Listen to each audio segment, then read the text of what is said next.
Untayan Mutiara Nasihat. Untayan Mutiara Nasihat. Assalamualaikum warahmatullahi wabarakatuh. Innal hamdalillah nahmaduhu wa nasta'inuhu wa nastaghfiruh wa na'udzu billahi min shururi anfusina wa min sayyiati a'malina. Man yahdihillahu fala mudilla lahu wa man yudlil fala hadiya lahu. Asyhadu an la ilaha illallah wahdahu la syarika lahu wa asyhadu anna Muhammadan abduhu wa rasuluh. Allahumma salli wa sallim wa barik ala nabiyina Muhammadin wa ala alihi wa sahbihi ajma'in. Ikhwan fiddin, azakumullah, kepada seluruh kaum muslimin dan muslimat yang mudah-mudahan dirahmati oleh Allah Ta'ala, kita akan bahas dalam kesempatan ini tentang hukum minta-minta dalam Islam. Terkadang ketika kita mengalami kesulitan, kesusahan, atau seperti kondisi yang ada, wabah yang ada sekarang ini, yang orang tidak ada pemasukan karena di rumah saja, atau kondisi dia fakir, miskin. Ada orang yang kemudian minta-minta mengadukan tentang kesusahan dirinya kepada manusia. Yang harus kita ingat bahwa kondisi yang ada, yang Allah takdirkan buat kita, ini Allah yang berbuat, Allah yang takdirkan. Allah Maha tahu. Sekarang bagaimana? Menurut Islam, Islam menyuruh kita untuk sabar dalam kondisi yang seperti ini. Kita tidak boleh iri kepada orang-orang yang kaya, tidak boleh iri kepada orang-orang yang punya, tidak boleh dengki kepada mereka. Tetapi kita minta semuanya kepada Allah. Allah berfirman di dalam surah An-Nisa ayat 32. Allah berfirman, "Wala tatamannaw ma faddalallahu bi ba'dakum 'ala ba'd. Lirijal nasibu mimma iktasabu wa lin-nisa'i nasibu mimma iktasabna. Was'alullah min fadlih, innallaha kana bikulli syai'in 'alima." Dan janganlah kamu iri terhadap karunia yang Allah telah berikan. Janganlah kamu iri terhadap karunia yang telah dilebihkan oleh Allah kepada sebagian kamu atau sebagian yang lain. Karena bagi laki-laki ada bagian dari apa yang mereka usahakan, dan bagi perempuan ada bagian dari apa yang mereka usahakan. Mohonlah kepada Allah, was'alullah min fadlih, mintalah kepada Allah. Minta karunia kepada Allah. Innallaha kana bikulli syai'in 'alima. Sesungguhnya Allah itu Maha mengetahui atas segala sesuatu. Jadi Allah tahu tentang kondisi kita, Allah tahu tentang keadaan kita, Allah tahu. Tapi kita tidak dibenarkan untuk minta-minta kepada manusia, dan dilarang oleh Rasulullah sallallahu alaihi wasallam. Untuk perhatikan, Nabi pernah membaiat para sahabat. Nabi membaiat para sahabat, dan waktu itu Nabi masih sulit, susah. Setelah membaiat untuk mentauhidkan Allah, menjauhkan syirik, tidak boleh berbuat dosa dan maksiat, tidak berzina dan segala macam. Di antara Nabi mengambil bait para sahabat, la tas'aluna an-nasa syai'a, jangan kalian minta sesuatu kepada manusia.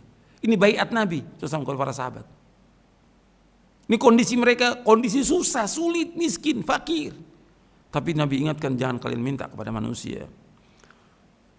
Dan Nabi juga bersabda dalam hadis yang sahih. Nabi bersabda, "May yakful li ala yas'alan nasa syai'a wa atakaffal lahu bil jannah." Faqala thauban ana, fakana la yas'alu ahadan syai'a. Nabi bersabda, siapakah di antara kalian yang mau menjamin untukku untuk tidak minta-minta sesuatu apapun kepada orang lain, aku akan jamin dia dengan sorga.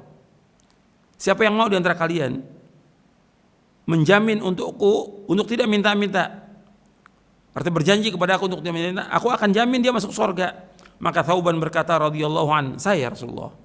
Maka dia tidak pernah minta-minta sesuatu pun kepada orang lain. Hadis ini sahih dari Imam Abu Daud, Ahmad, Ibnu Majah dari sahabat Thauban. Jadi orang miskin yang sabar dan dia menandir dan minta-minta kepada manusia, ini salah satu sebab dia masuk ke dalam sorga.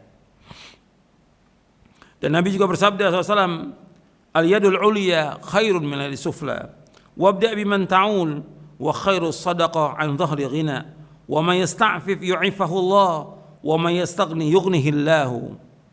Tangan yang di atas lebih baik daripada tangan yang di bawah. Dan mulailah dari orang yang menjadi tanggunganmu. Dan sebaik-baik sedekah adalah yang dikeluarkan dari kelebihan harta yang dimilikinya. Barang siapa yang menjaga kehormatan dirinya, maka Allah akan menjaganya. Dan barang siapa yang merasa cukup, maka Allah akan memberikan kecukupan kepadanya. Hadis ini sahih, diriwayatkan oleh Imam Bukhari, Ahmad, Tabrani dalam Mu'jamul Kabir, Al-Qudai dalam Musnad Asy-Syihab, dan Baihaqi dari sahabat Hakim bin Hizam. Dan Muslim juga meriwayatkan dari sahabat Abu Sa'id Al-Khudri radhiyallahu anhu. Jadi disuruh kita untuk merasa cukup. Di akhir hadis ini Nabi suruh kita cukup. Wa may yasta'fif yu'if Allah. Barang siapa yang merasa cukup, menahan dirinya, kehormatan diri, enggak minta-minta, maka Allah akan cukupi dia. Wa may yastaghni yughnina. Barang siapa yang menjaga kehormatan dirinya, Allah akan jaga. Barang siapa yang merasa cukup, Allah akan cukupi dia. Ikhwani fiddin, na'azakumullah. Ketika kita mendapatkan kesusahan, kesulitan, kita harus sabar. Dan sabar itu ketika pertama kali kita mendapatkan kesulitan itu. Nabi bersabda, innamas sabru 'inda sadmatil ula. Sabar itu ketika pertama kali kita dapat cobaan. Dan hadis itu sahih, diriwayatkan oleh Bukhari dan Muslim. Ikhwani fiddin, na'azakumullah. Ketika kondisi kita fakir, miskin, susah, enggak ada pekerjaan, enggak ada pemasukan sama sekali, adukan semua kepada Allah, bukan menceritakan kepada manusia. Sekarang banyak orang-orang yang menceritakan susahnya kepada manusia. Ketika dia senang, ketika dapat uang, dia enggak cerita. Tapi ketika susah, semua orang tahu. Tetangganya tahu, temannya tahu, bahkan orang yang jauh tahu. Dengan apa? Ya dia kirimnya surat, di SMS, dia WA, dia cerita saya susah. Banyak orang yang lebih susah dari kita, banyak sekali. Cuma mereka nggak cerita. Padahal mereka, orang-orang itu yang lebih susah dari kita, orang-orang yang tidak ngaji, nggak nuntut ilmu, orang-orang awam. Banyak di desa-desa orang-orang yang kelaparan. Tapi mereka sabar, diam mereka. Nggak seperti yang sekarang banyak teman-teman yang cerita. Susah di WA, sampai orang disuruh untuk mencari sumbangan. Ini nggak bagus, ini nggak baik seperti ini. Adukan semua kepada Allah. Sebagaimana Nabi Ya'qub alaihissalatu wassalam, bayangkan anaknya hilang yang dicintai, Nabi Yusuf alaihissalatu wassalam. Kemudian setelah itu adiknya juga demikian, diadukan kepada Allah.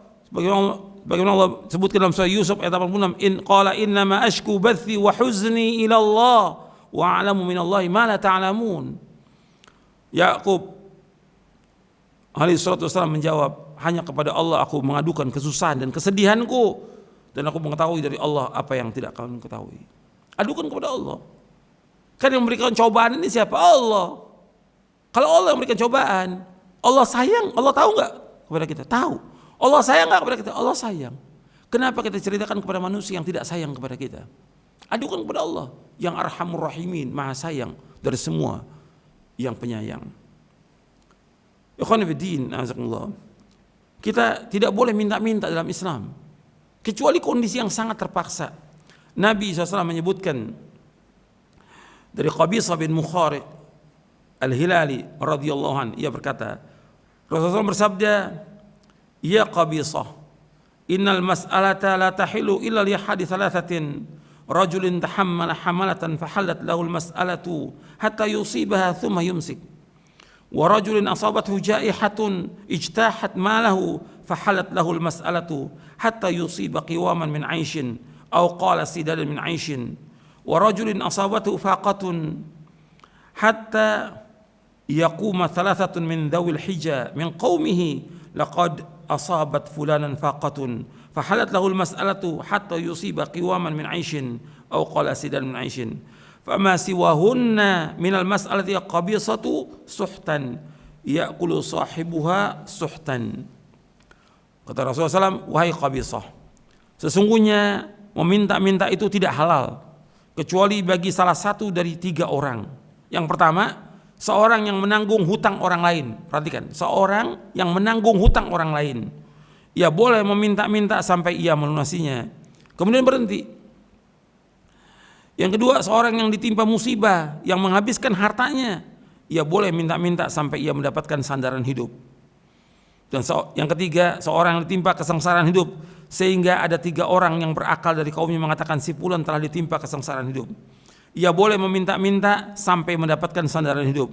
Meminta-minta selain untuk 3 hal tersebut wa qabisa adalah haram, dan orang yang memakannya adalah makan barang yang haram. Hadis ini sahih riwayat Muslim, Abu Daud, Ahmad, An-Nasa'i, Ad-Darimi, Ibnu Khuzaimah, Ibnu Hibban dan selainnya. Ini dari sahabat Qabisah.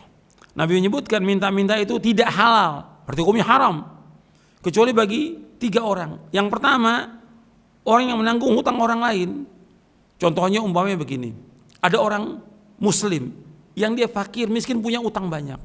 Dia meninggal, dia katakan kepada orang-orang, saya yang tanggung utangnya. Karena semua saudaranya miskin, ada orang saya akan tanggung utangnya.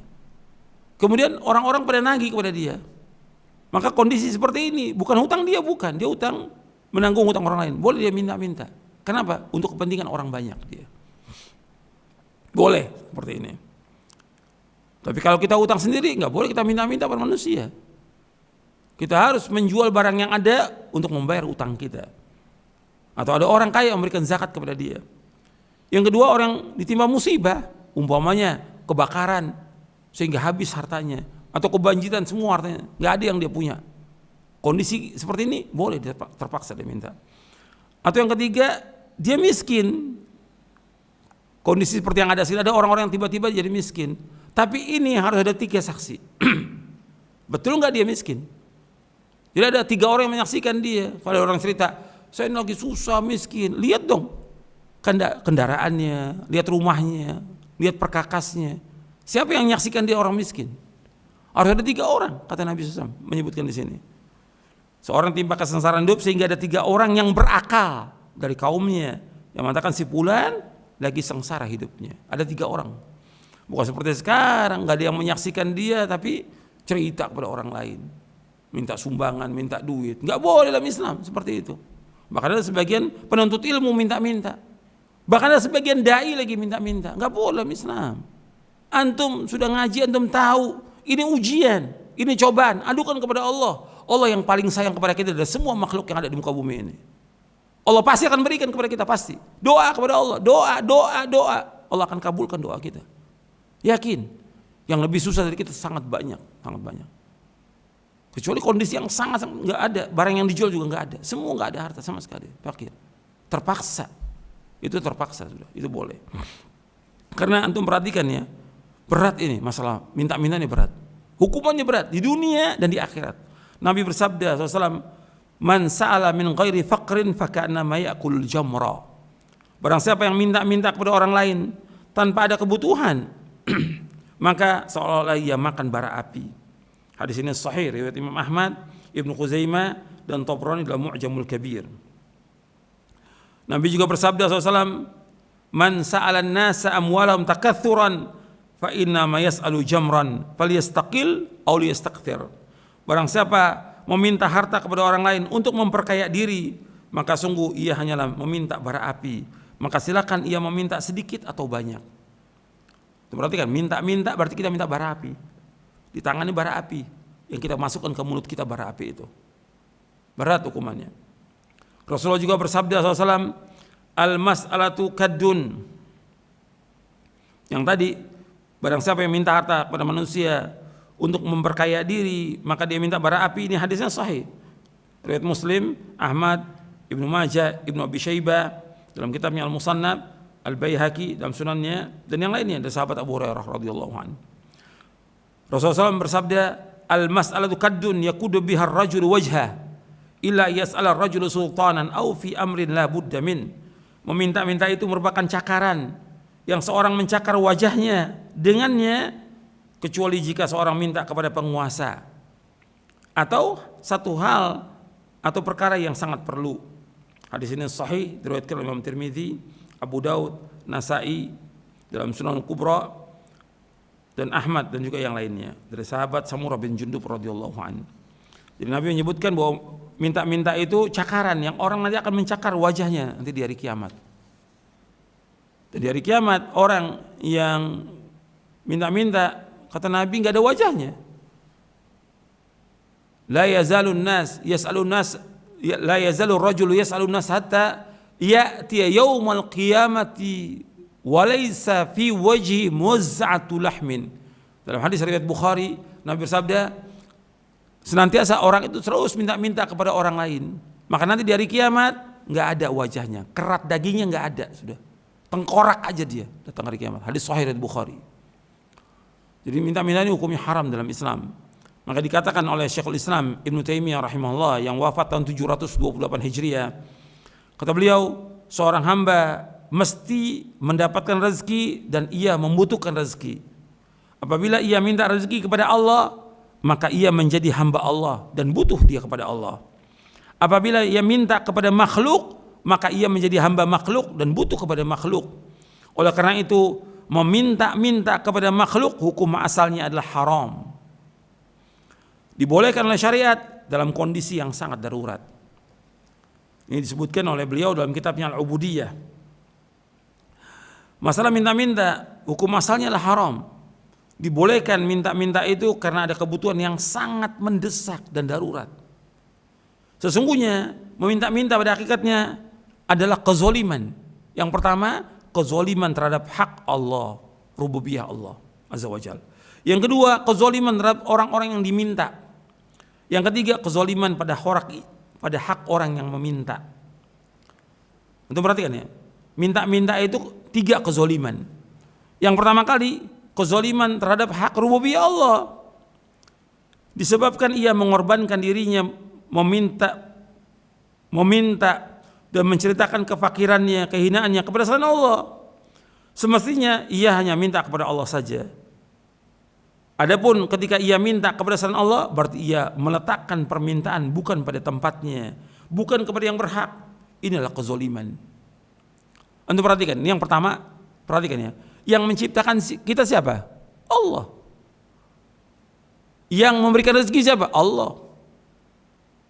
Yang memiliki langit dan bumi? Allah. Yang mengatur alam semesta? Allah. Yang mentakdirkan seluruh takdir? Allah. Yang menghidupkan, mematikan? Allah. Sekarang Allah Khalik, Razik, Malik, Mudabbir, Muhyi, Mumit. Ketika Allah menciptakan, Allah pasti menjamin rezeki atau tidak? Pasti menjamin rezeki. Enggak ada binatang melata di muka bumi, Allah sudah jamin rezekinya. Wa ma min dabatin fil ardi illa Allah rizquha. Enggak ada binatang melata di muka bumi, Allah sudah jamin rezekinya. Enggak akan seorang itu mati melainkan kalau jatah rezekinya sudah habis. Nah, sekarang kita fakir, miskin, susah. Allah sudah tetapkan rezeki kita. Maka kita minta kepada Allah. Karena Allah yang Khalik, yang menciptakan kita. Allah juga Razik, yang memberikan rezeki. Ketika dia minta kepada selain Allah, minta kepada makhluk, berarti dia meletakkan sesuatu bukan pada tempatnya. Ini zalim atau bukan? Zalim. Mesti dia minta kepada siapa? Kepada Allah. Kan Allah berfirman, was'alullah min fadli, mintakan kepada Allah.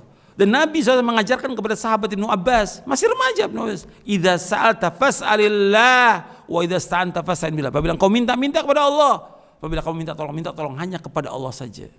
Minta kepada Allah. Enggak boleh minta kepada manusia. Nabi sudah membaiat para sahabat tidak boleh minta kepada manusia. Jadi ini ketika dia minta kepada manusia, berarti dia telah berbuat zalim terhadap siapa? Terhadap rububiyahnya Allah. Bayangin. Tauhid ini nggak beres ini. Orang jahiliyah aja mengakui tentang rububiyah Allah. Orang jahiliyah. Kita orang beriman, mestinya kita lebih mengakui tentang rububiyahnya Allah. Allah Khalik, Allah Razik. Maka kita lagi diuji sekarang oleh Allah. Sabar atau tidak kita. Yang kedua, yaitu zalim kepada orang yang diminta.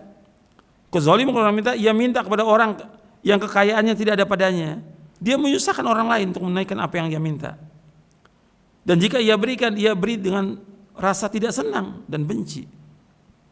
Orang kaya nih, sekaya-kaya manusia, kita datang kepada dia minta, mesti nggak senang dia. Nggak ada orang kaya diminta kemudian dia senang. Nggak ada orang, kita datang kepada orang kaya, ahlan wa sahlan, ente mau minta apa? Nggak ada. Mesti tampangnya udah nggak enak, ada orang minta.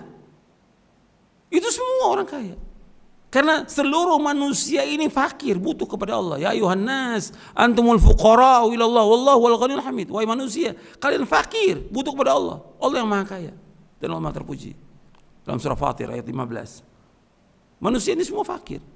Ketika kita minta, dia enggak senang. Kita menyusahkan orang dengan minta itu. Orang kaya jadi susah adanya kita.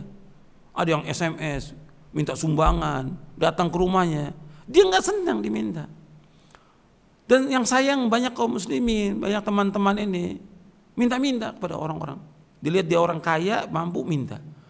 Dan banyak orang berbondong-bondong datang. Akhirnya dia nggak senang dengan seperti itu. Kok seperti ini? Katanya dakwah benar, dakwah hak. Kok minta-minta? Gak boleh. Nabi sejak awal dakwah, sejak di Mekah Nabi sudah melarang para sahabat minta-minta. Perhatikan itu. Karena berkaitan dengan rububiyah Allah. Jadi menzalimi siapa kita di sini? Menzalimi orang yang kita minta dengan sebab kita minta-minta. Yang ketiga, kita zalim kepada diri kita. Jadi orang yang minta-minta ini menzalimi dirinya. Kezaliman kepada dirinya, ia telah mengorbankan kehormatan dirinya. Kehormatan dirinya ini dikorbankan oleh dia. Dia menghinakan dirinya kepada manusia, minta-minta. Ini menghinakan diri pada manusia. Enggak boleh seorang mukmin menghinakan diri pada manusia. Minta-minta, menceritakan susahnya kita, mengharapkan sesuatu dari manusia, ini penghinaan diri kepada manusia. Enggak boleh dalam Islam. Kita menghinakan diri kita hanya kepada Allah. Itulah ibadah. Ghayatul dzulli ma ghayatul hubb. Puncak kehinaan itu dan puncak kecintaan hanya kepada Allah. Itu yang dikatakan ibadah. Bukan kepada manusia. Enggak boleh kita menghinakan diri, minta-minta pada manusia. Enggak boleh dalam Islam. Dia menurunkan derajat dirinya yang Allah jadikan dia sebagai khalifah di muka bumi. Sempurna, dia merendahkan dengan kedudukan yang paling hina, paling rendah dengan minta-minta. Dia telah menjual dirinya dengan cara minta-minta. Dia telah menjual kesabarannya. Dia telah menjual tawakalnya kepada manusia. Dan dia telah mengorbankan ibadahnya kepada manusia. Dia menjadi hamba makhluk, bukan hamba Allah. Sebagaimana kata Syekhul Islam. Ini hakikatnya adalah kezaliman. Ini dijelaskan oleh Al-Imam Ibnu Qayyim dalam kitabnya Madarijus Salikin di juz yang kedua. Jadi ikhwan fillah, a'azakumullah, jangan terbiasa kita untuk minta-minta. Sekarang ini banyak orang selalu minta-minta dan menyampaikan kepada manusia, dan yang lain juga kumpulkan lagi minta-minta pada orang lain. Ini enggak bagus dalam Islam. Kita justru mengadukan kepada Allah. Kalau ta'awun, tolong menolong, dianjurkan dalam Islam. Wa ta'awanu 'alal birri wat taqwa wa la ta'awanu 'alal itsmi wal 'udwan. Hendakkan tolong menolong perbuatan baik dan takwa. Jangan kalian tolong menolong perbuatan dosa dan permusuhan. Tolong menolong bagus. Tapi kita lihat siapa yang berhak untuk kita bantu. Orang kaya wajib untuk membantu orang miskin. Wajib dia untuk bersedekah. Tapi kita jangan minta-minta. Sekarang kalau kondisi kita orang kaya enggak ada yang tahu. Orang mampu enggak ada yang tahu. Allah tahu apa tidak? Allah kan tahu. Minta kepada Allah. Jangan mengharapkan sesuatu dari manusia. Minta kepada Allah. Itu yang Nabi ajarkan kepada Ibnu Abbas. Idza sa'alta fas'alillah wa idza sta'anta fas'alillah. Apabila engkau minta kepada Allah, apabila engkau minta tolong. Maka ayat Al-Qur'an, Anda perhatikan ini. Ayat Al-Qur'an, di antara inti Al-Qur'an semuanya intinya ada surah Al-Fatihah. Surah Al-Fatihah intinya iyyaka na'budu wa iyyaka nasta'in.